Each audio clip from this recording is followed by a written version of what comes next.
ब्राह्मणस्य ही देहोयम क्षुद्र कामाय नश्यते और कृच्छाय तप से प्रेत्यानंद सुखाय च। हमारे यहाँ हमने संत रविदास जी को भी संत की श्रेणी में माना है। तो जिनके आराध्य ही कृष्ण हैं तो वो कहाँ सनातन धर्म के विरुद्ध जा सकता है। आप अपनी बहू बेटियों की साथ में श्लीलता की हरकत करेंगे, कौन बर्दाश्त करेगा। तो ये पाखंड है। काम ये था कि ब्राह्मण के वेश में था, ब्राह्मण नहीं था। पहली गलती। दूसरी गलती, इटावा का दादरपुर गांव जो आजकल सुर्खियां बटोर रहा है, वहां पर कथा के दौरान कथावाचक को कहा जा रहा है कि प्रताड़ित किया गया, लेकिन वो कथावाचक जो था वो यादव समाज से था। अपनी जो आईडी है उसको छुपाकर वो कथा कर रहा था। अब इसी को लेकर लगातार राजनीति भी हो रही है।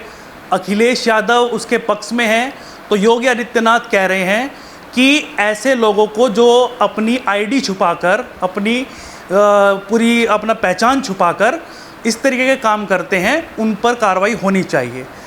अब कथावाचक की बात है तो हमारे साथ में जो यहाँ पर विराजमान हैं वो बड़े कथावाचक हैं और व्यासपीठ से जब संदेश देते हैं तो सबका मन मोह लेते हैं।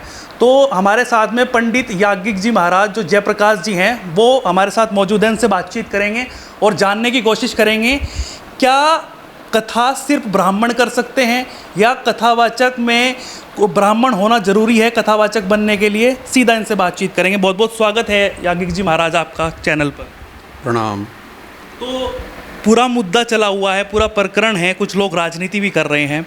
आप कैसे देखते हैं इस मुद्दे को और इस पर जो बात हो रही है कि उनकी जो है चोटी काट दी गई और उनको ऐसे प्रताड़ित किया गया, क्या कहना चाहेंगे आप? किसी का भी अपमान करना निंदनीय है, लेकिन अपमानजनक कोई कार्य करे तो ये समाज किसी को नहीं छोड़ता। क्योंकि समाज जो होता है वो भी भगवान का ही अपना एक रूप है। यहाँ समाज को एकजुट करने के लिए कथाओं का माध्यम लिया जाता है और लिया गया है, लिया जाता रहेगा।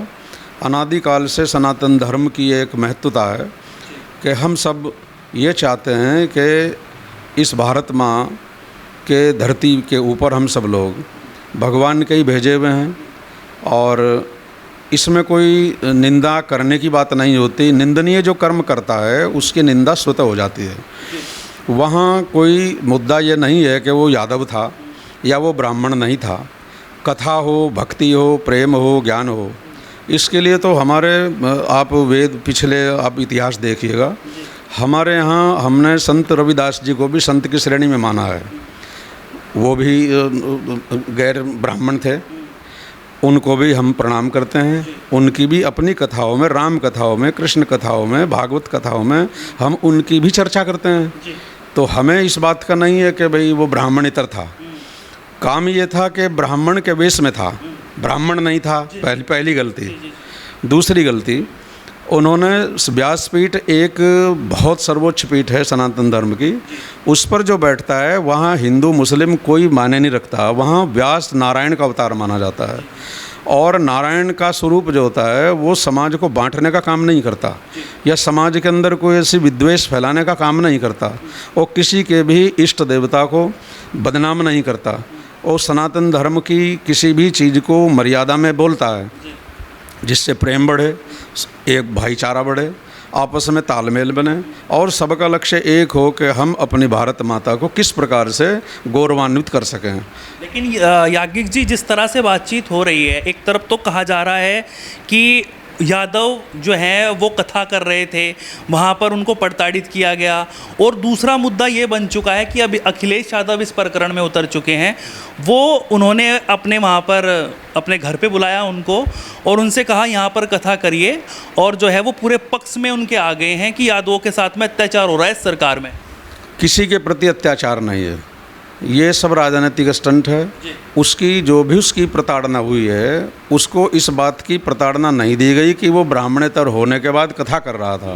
पहली गलती थी, ब्राह्मण के वेश में था, ब्राह्मण था, संत के वेश में था, संत नहीं था। एक अपराध ये था।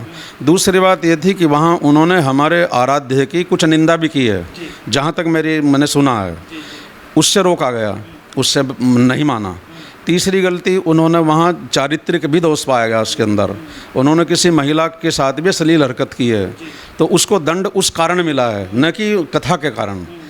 ये बदनाम करने की साजिश है, चाहे वो हमारे अखिलेश जी हों, चाहे वो कोई भी नेता हो, वो इसे राजनीतिक रंग ना दें। ये सामाजिक मामला है। कोई भी यदि स्त्री का अपमान करेगा, कोई भी अपमानित करेगा स्त्री को या अश्लील हरकत करेगा, वो चाहे शंकराचार्य क्यों ना हो, उसको भी दंड समाज देगा। तो इसमें कोई नई बात तो है नहीं।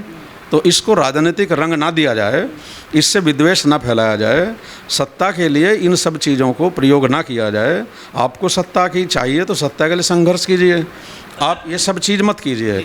अच्छा, जैसे लगातार योगी आदित्यनाथ जी जो मुख्यमंत्री हैं उत्तर प्रदेश के, वो कहते हैं कि बटोगे तो कटोगे, लेकिन ये जो राजनीति हो रही है इसमें सब पूरा प्रकरण जो है यादव वर्सेस ब्राह्मण हो गया है। अब यादव जो है वो इकट्ठे हुए और वहाँ पर एक रेजिमेंट है वो वहाँ पर इकट्ठी हुई और फिर कहने लगी कि जो है ये ब्राह्मणों को देख लिया जाएगा, ब्राह्मणों की इतनी हिम्मत हो गई कि यादवों की चोटी काट दी। इस तरीके की बात वहाँ पर हो रही है, उस पर क्या कहना है? मैं अपने यदुवंशियों को ये बात हृदय से कहना चाहता हूँ कि यदुवंशी से ज़्यादा कोई हम मानते ही नहीं कोई धार्मिक हो सकता है।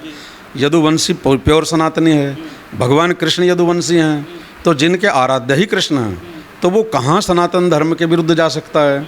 और यदि वो सनातन धर्म के विरुद्ध जा रहे हैं तो कहीं ना कहीं गलती पर वही हैं।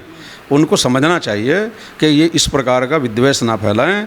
यदि कोई ऐसी बात हुई है, यदि कथावाचक का अपमान हुआ है, तो किस कारण हुआ है, उस कारण को समझें और आपस में बातचीत करें। इसको राजनीतिक रंग ना दिया जाए, इससे देश में, समाज में बड़ा भारी विद्वेष फैल सकता है और इसके परिणाम अच्छे नहीं हो सकते। और हम ब्राह्मण हैं, हम तो जगत गुरु पहले भी हैं, आज भी हैं, हमेशा रहेंगे, क्योंकि सबसे पहले कथाव्यास हो या ब्राह्मण के लिए तो शर्तें बहुत हैं। ब्राह्मण प्योर तपस्वी है। ब्राह्मण से ही देहोयम क्षुद्र कामाय निश्चते, ब्राह्मण से ही देहोयम क्षुद्र कामाय निश्चते और कृच्छाय तप से प्रेत्यानंद सुखाय च। हमारे शास्त्रों में लिखा है कि ब्राह्मण वो है जो छोटी बात ना करे, जो बांटने की बात ना करे, जिसका विशिष्ट प्रयोजन हो कि वो तमाम तबके को, तमाम चारों वर्णों को इकट्ठा करे। हिंदुत्व की बात नहीं है, बात है कि वर्ण चार हैं, ये जातियां तो कर्म से हैं, तो चारों वर्ण ही हिंदू हैं।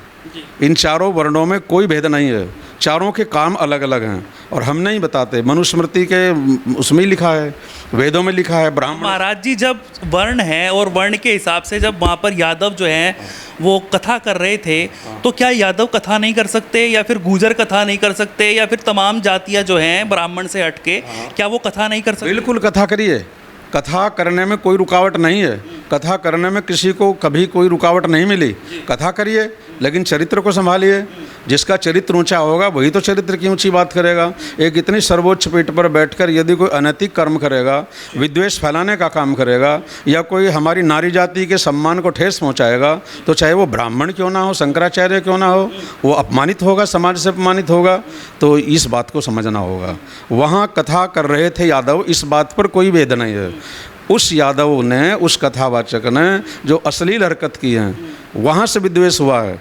हमारे अखिलेश जी से निवेदन है, यदुवंशियों से हमारा निवेदन है, और हम सब एक ही हैं। हमारे तो इष्ट हैं यदुवंशी भगवान श्री कृष्ण, तो हमारे से वो भिन्न नहीं है। लेकिन हम ये समझाना चाहते हैं कि आप सत्ता के लिए संघर्ष कीजिए। आपके साथ भी ब्राह्मण रहा है, अभी भी है, लेकिन इसका अर्थ ये नहीं है कि आप लोग ब्राह्मणों को इस प्रकार से अपना प्रतिद्वंदी मानोगे।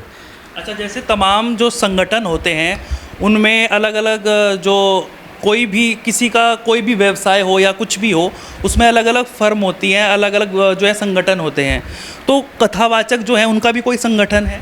संगठन किसी का कुछ नहीं हमारा होता। ये तो गॉड गिफ्ट है, गुरु परंपरा से मिले हैं, दीक्षा मिलती है। इसके लिए BHU में शिक्षा प्राप्त करनी पड़ती हैं, इसके लिए अपने ग्रंथों का स्वाध्याय करना पड़ता है।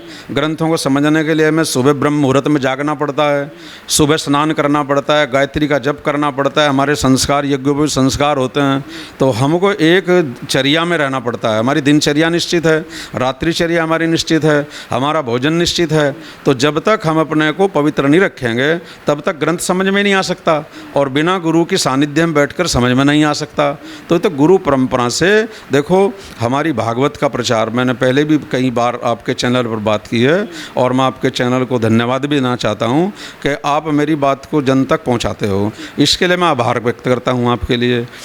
सबसे पहले देखो, भगवान को, नारायण भगवान ने ब्रह्मा जी को ये कथा दी, भागवत कथा ब्रह्मा जी को इसलिए नहीं दी कि ब्रह्मा जी थे वो या ब्राह्मण थे वो पात्र थे। ब्रह्मा जी ने आगे व्यास जी को दी। व्यास जी को इसलिए नहीं दी कि वो कोई दूसरी जाति के थे, कौन थे, वो भी अवतार थे भगवान के। तो जिसमें पवित्रता का अवतरण होता जाता है वो गुरु परंपरा से ट्रांसफ़र होती रहती है। और सबसे अंत में व्यास जी ने अपने सुखदेव जी को दी, सुखदेव जी ने फिर परीक्षित जी को यह कथा दी, और उसी परंपरा में हम लोग हैं। तो कथा व्यास के लिए बहुत नियम है। यदि कोई नियमावली में आप करते हैं तो बड़ा अच्छा है, और बाकी भाई कथा और कहानी करने के लिए अधिकार सबको है, लेकिन व्यासत्व की स्थापना तो तब होगी जब आप तपोनिष्ठ होंगे, त्यागी होंगे, संतोषी होंगे, प्रेमी होंगे, सबको प्रेम करने की बात होगी, और अंदर से पवित्रता होगी, खाने की भी पवित्रता हो, बोलने की पवित्रता हो, वाणी का, विचार का, व्यवहार का, और समाज में कैसे रहना है, अपने को संयत बनाना है। तो कथाव्यास कोई ऐसा नहीं है कि किसी को भी आप बिठा दोगे। अच्छा, जो इस तरीके के पाखंड करते हैं, पाखंडी होते हैं, उनको क्या संदेश है, क्या कहना चाहेंगे आप? संदेश उनका यही है कि यदि आपको कथा करने का शौक़ है तो आप कृपया पवित्रता धारण कीजिए, और जो कथा व्यास के एक नियम है, आप शंकराचार्य जी से दीक्षा लीजिए, हमारे महामंडलेश्वर हैं, दीक्षा दीजिए, उनसे दीक्षा लीजिए बाकायदा, और विधिवत ग्रंथों का अवलोकन करिए, साधना करिए, आप कथा करिए, हम स्वयं आपकी कथा में सुनेंगे बैठ करके।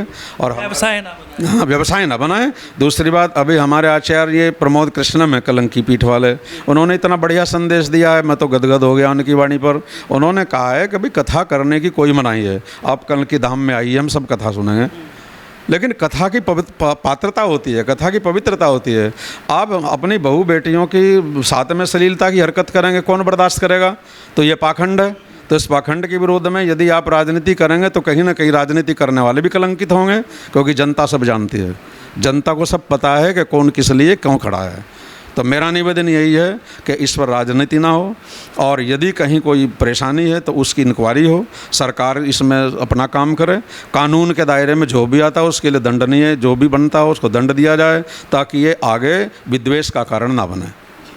चलिए, तो देखिए, लगातार हम आपको अलग अलग मुद्दे दिखाते रहते हैं। अभी पंडित जयप्रकाश याज्ञिक जी महाराज से हमने बातचीत कराई, क्योंकि कथावाचक का मुद्दा है, कथावाचक को लेकर लगातार प्रतिक्रियाएं हो रही हैं, और जो इन्होंने अपनी राय रखी वो आपको कैसी लगी वो भी कमेंट करके ज़रूर बताइएगा, और जुड़े रहिएगा न्यूज़ 31 इंडिया न्यूज़ नेटवर्क के साथ। पल पल की अपडेट आपको यूँ ही देते रहेंगे। नमस्कार।